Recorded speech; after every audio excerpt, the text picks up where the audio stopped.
Ang Ginoo nga naa kaninyo. Manausab kanimo.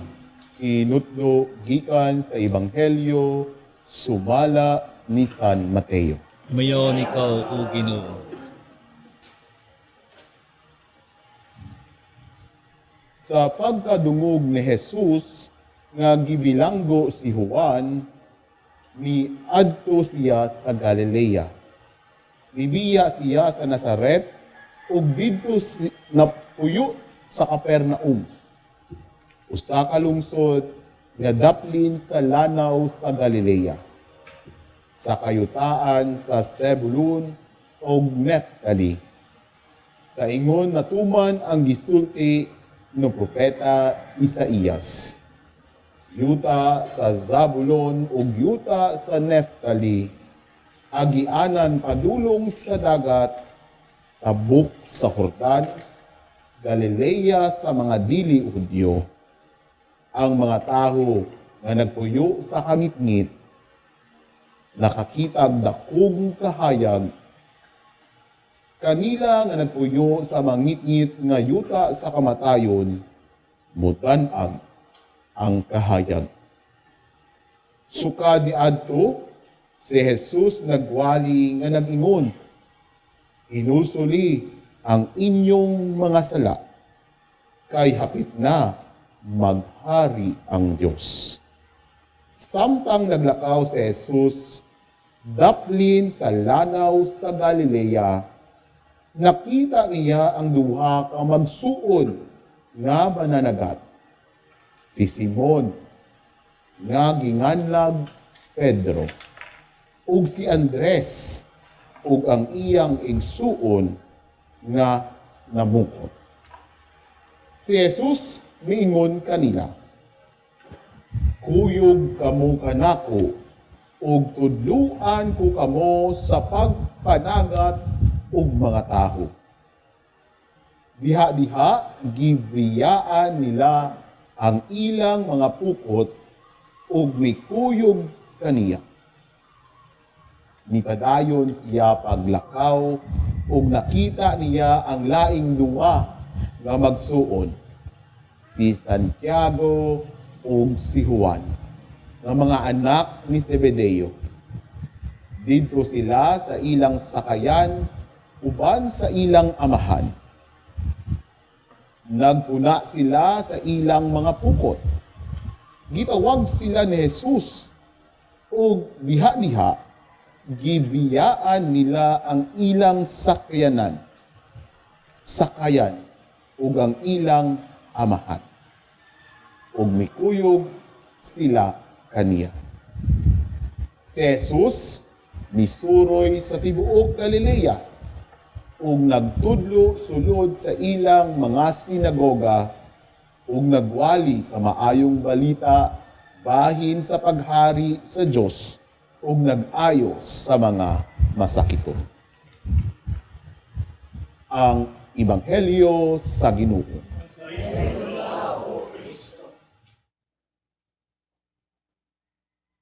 Maayong aga, buntag sa tanan, no? So, ana kita dinhi sa Society of St. Paul Novitiate House, no? Dinhi sa Lapu-Lapu, sa amo ang St. Paul Prayer Garden. No? O nga to ang mga live audience. No?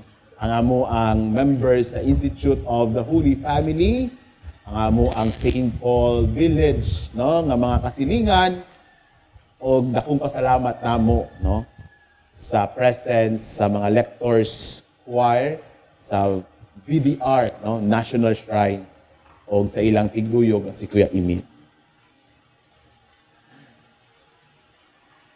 Karon po, no, January 25, 2026, gi-celebrate sa amo ang mga igsuon, kinangga namon nga igsuon ang Daughters of St. Paul, no? Ang producer kining TV Mass, ang ilahang 75th Diamond Jubilee of their presence dinhi sa Archdiocese of Cebu.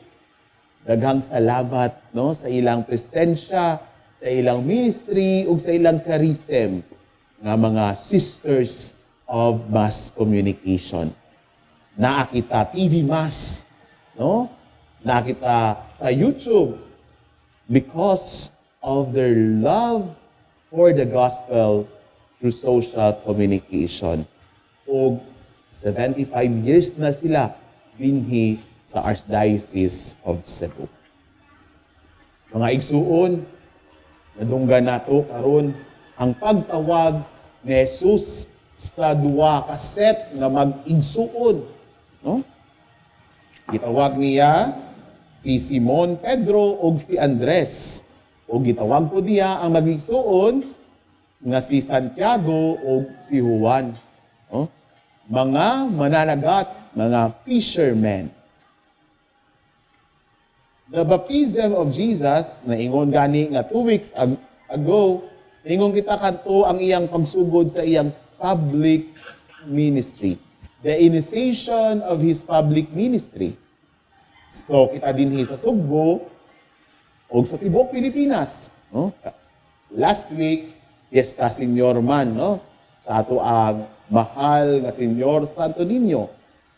Pero, no, katong giingon na akon nga nagsugod ang public ministry ni Kristo sa iyang pagbunyag, tanawa, unsa man ang iyang mga unang gisulti, maghinulsol sa sala.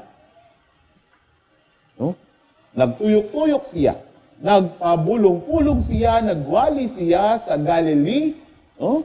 O sa mga laing nasod o lungsod didto sa Israel sa pag-ingon nga maghinulsol sa sala. Apan, no? Maingon ta, no? Siya anak sa Diyos, pinangga sa Diyos, the beloved Son of God, and God Himself. Nanuman manawag pa siya, no? Tabang, mangayo pa siyang tabang, no?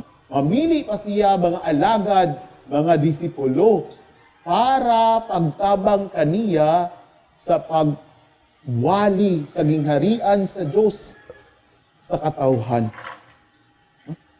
Dinhi nato makita nga ang Diyos is a God of encounter and relationship. Kaya maingon ta, kayang-kaya niya yan. No? Ang pagwali, kayang-kaya niya yan. Ang pagpahawa sa mga malaing espiritu. Kayang-kaya niya yan ang magpaayo sa mga masakiton. Kay siya Diyos. No? Apan, di ba? Nagtawag siya sa mga tao, mga alagad sa pagtabang kaniya. Makita nato dinhi ang mapaubsanon nga kasing-kasing ni Jesus. No? The humility of God and no, His desire to encounter us on His first calling to the disciples. His first disciples. No? Mga mananagat, mga ordinaryong tao, iya ang gitawag. O dili lang niya parang magsulugoon bitaw, no? Siya manunudlo. O siya usa ka tinudtuod nga higala. They called them not only as disciples, but most especially as His students and friends. Si Juan, si Santiago, si Andres, ug si Pedro. No? Pinakasikat siyempre, si Pedro. Dinhi nato makita, no? Ako manggod is our national vocation sa Society of St. Paul. So this encounter sa gospel nato karon sa pagtawag ni Jesus sa mga mangingisda para mangingisda sa mga taho is very special to me. Maingon ko, no, lisod kaayo karon ang pag-recruit o pagpangita sa mga kabatan-unan nga magsulod sa seminaryo. Ilabi na gayon, no, sa Society of St. Paul.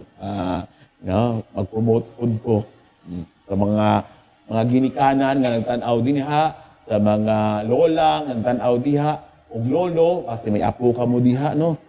Pwede pod, no? Mag-contact lang through Daughters of St. Paul. Anyhow, no? As vocation directors, ako aragyod, no? Na ang pagtawag sa Ginoo very personal. O ginahan siya sa ato ang mag-connect bitaw, no? Mag-relationship. Magbuo ng relationship sa ato o yung ugani nung mapaubsanon kining gipakita ni Jesus kay bisag Diyos siya, nagpili siya sa mga kauban para sa pagwali sa ginharian sa Diyos o pagpakita sa paghigugma kaayo sa Diyos sa katawhan. So this is very personal to me. Nung nga dapat pala, as vocation directors, walay pagaling-galing din, no? Paabilidad. Dapat dito ta sa core sa mensahe sa Ebanghelyo karon.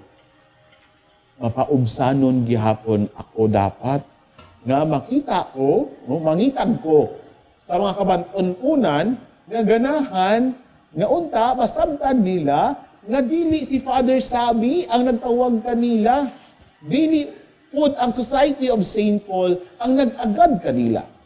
Apan ang mapaubsanon o very relational nga Ginoo. No? Sa kini masabtan nila nga dili lang kini murag nagtubag ka or sila sa tawag sa messenger nila or sa ilang cellphone. Because God calls them by name. No? Ginganlan ni San Mateo ang mga gitawag ni Kristo. No? When God calls, it is very personal. He calls us by name. No? He appreciates us individually by name. He will name your strength. No? Makita nato, no? Gisugdan niya nga maghinulsol kita sa sala. So, importante yon. Ini ang kaibahan ng Diyos sa malaing espiritu, no? Kay Satan. Where Jesus calls us by our name, no? Jesus calls for repentance of our sin and calls us by our name. Ang malaing espiritu na He calls our shamefulness sa ato ang mga sala. O because of that, imbes nga mag-respond kita, makipagrelasyon kita sa ato ang Ginoo, maulaw kita, no? Na ay kahadlok. But then, lahi ang Ginoo. Kilala kita sa Ginoo dili sa atong mga sala. Kilala kita sa Ginoo sa ato ang mga pangalan. Kay itatanan, hinangga, ug gitawag niya. No? He calls disciples. No? He calls apostles. So that, no, kitang tanan, no, ang kanyang simbahan, ang iyang simbahan mo continue. O gani na, nga itang mga Katoliko Kristiyano, if we are really to research, to study sa ato ang pagtulunan o sa atong pagtuo, makita ninyo, matrace ninyo na dili man perpekto ang simbahang Katolika, no? Pero matrace yun ninyo nga nigikan yun siya sa ato ang manunubos, sa ato ang Ginoong Hesukristo. Because after Jesus called His disciples, natawag sila, no? O nagmisyon, kining sila ayang gitawag, no? Nga si Pedro, si Andres, si Juan, o si Santiago, no? But race, no? The apostolic tradition, the apostolic history sa simbahan gitukod sa kining mga gitawag nga higala ug mga estudyante ni Kristo. So therefore, we should be proud of that. No? Ug karon sa ato ang refleksyon, ato ang pangutan-on, ang atong kaugalingon.